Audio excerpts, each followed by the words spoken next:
Another great day, another video na naman ang aking maipakita sa inyo. Naluto ng aking anak, project na kay anak.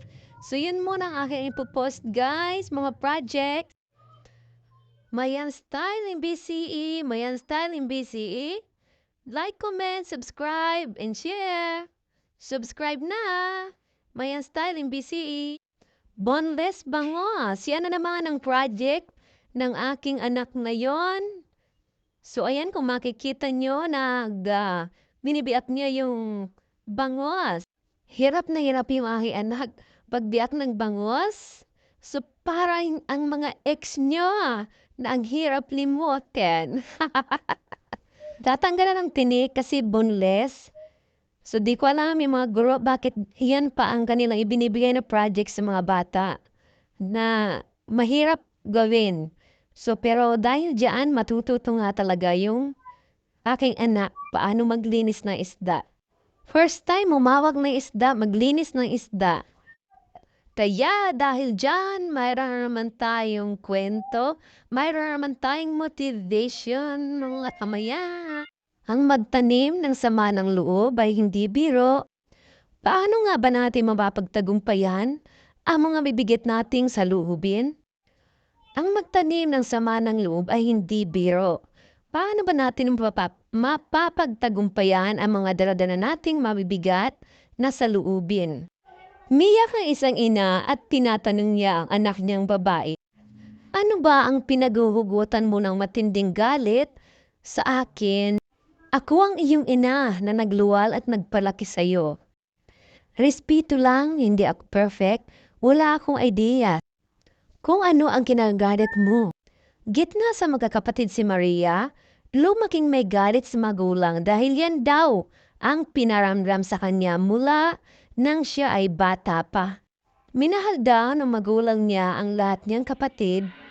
Yan ang kinakaharap ng may emosyonal na anak. Lahat tayo ay may kanya-kanyang pag-uugali. Patatagalin mo ko ba ang kung meron kang sama ng loob? Magtanim ng sama ng loob ay di biro. Who knows? Kung yung kasamaan mo pala ng loob ay tidma lang. Ikaw bitter pa din. Tuldukan na natin. Pag hindi tayo nagpatawad, maaaring nakawin ang inner peace. Possible din magkaroon tayo ng stress at magkasakit tayo. Paalala, mag-isa mo yang dadalhin kapag hindi ka nagpatawad sa taong kinakasamaan mo ng loob. Ang Diyos ang example na minal tayo ng lubos, walang ginihing kapalit ang pag-ibig ng Diyos. Romans 5:8, datapwat ipinagtatagubili ng Diyos ang kanyang pag-ibig sa atin, na nang tayo'y mga makasalanan pa, si Kristo ay namatay dahil sa atin. Magtiwala ka kay Kristo Jesus na Panginoon ng iyong buhay. Ipagkatiwala mo ang kasamaan ng loob sa kamay ng Diyos, ikaw ay magtatagumpay ng higit. Let's pray. Lord, inilalaga ko po sa iyo ang kasamaan ko ng loob. Iniiwan ko sa iyong mga kamay ang aking sakit. Turuan mo ako na magpatawad at lumimot sa ngalan ni Jesus. Amen.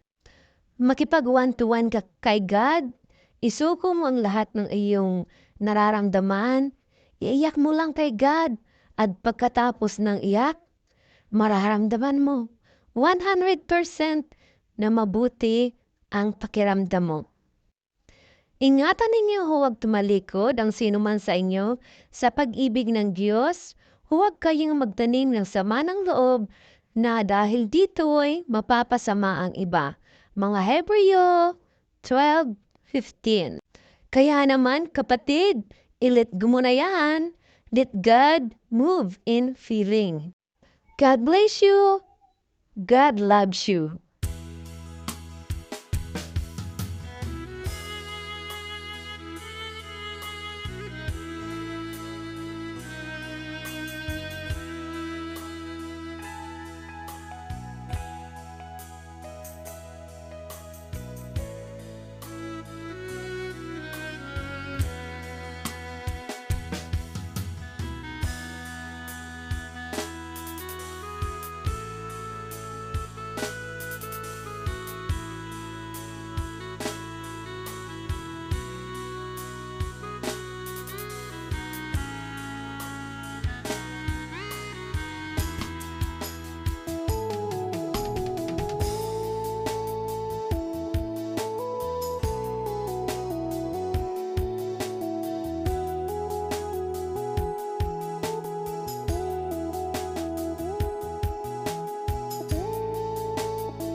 So yan, natapos ding tanggalan ng mga tinik ang bangos. So yan, pinakikita niya na wala ng tinik ang kanyang ginawa.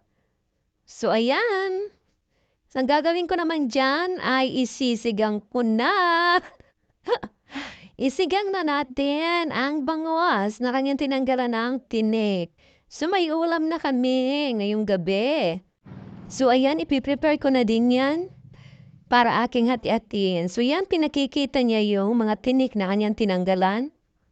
So ayan nga, akin na rin putil-putulin yan dahil ako'y magluluto na rin. Lulutuin ko na yan, sinigang.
Ay!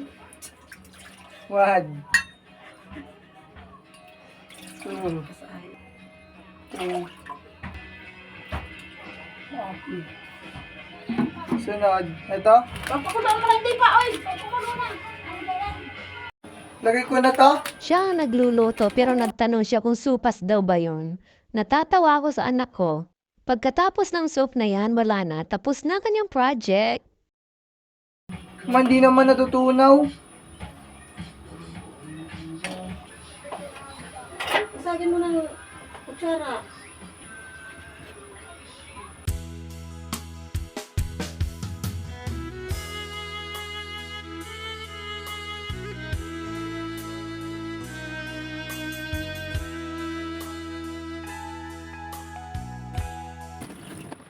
Di ano to, masopas?